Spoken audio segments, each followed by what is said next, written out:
మహబూబాద్ జిల్లా దంతాలపల్లి మండలంలోని కుమ్మరకుంట పక్కమటే నిదానపురం అని చెప్పి ఒక గ్రామం ఉంది.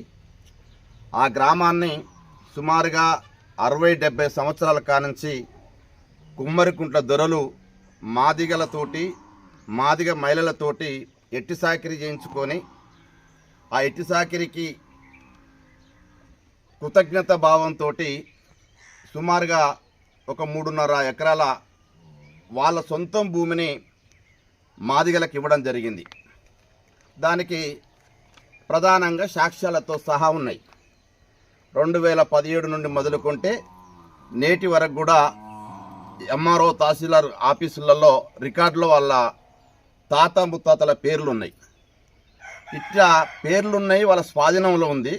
కాకపోతే ఏంటంటే అది మునుగుడు భూమి.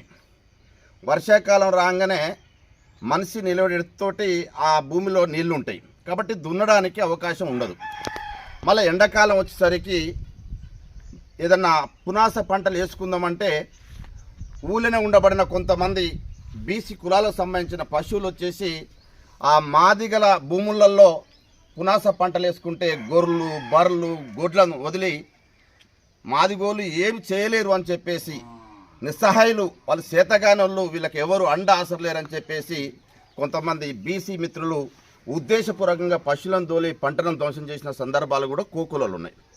కాబట్టి అట్లా ఈరోజు జరుగుతున్న పరిస్థితి ఏంటంటే కొంతమంది బీసీలు వాళ్ళ కులవృత్తి దేవుడైన దేవుణ్ణి మాదిగోళ్ళ భూమిలో నిలుపుకోవడానికి, అదేవిధంగా మాదిగోళ్ళకి ఈ భూమి ఉండొద్దు అని చెప్పేసి ప్రభుత్వానికి సంబంధించిన చిన్న చిన్న స్థానిక ఆఫీసులు కట్టడానికి మరి కొంతమంది ఈ జాతిలోనే పుట్టిన మిత్రులు వాళ్ళ బీసీలకు సహకారం అందిస్తున్నారని చెప్పేసి గూడెంకు సంబంధించిన పెద్దోళ్ళందరూ కూడా చెప్పడం జరిగింది. నేను ఇక్కడ ప్రధానంగా దంతాలపల్లి తహసీల్దార్కు, తొర్రూరు ఆర్డీఓకు, మహబూబాద్ జిల్లా కలెక్టర్కు అప్పీల్ చేసుకునేది ఏంటంటే ఒక నిదానపూర్వంలో కాదు ఇట్లాంటి సమస్యలు మహబూబాద్ జిల్లాలో ప్రతి గ్రామంలో ఈ సమస్య ఉంది.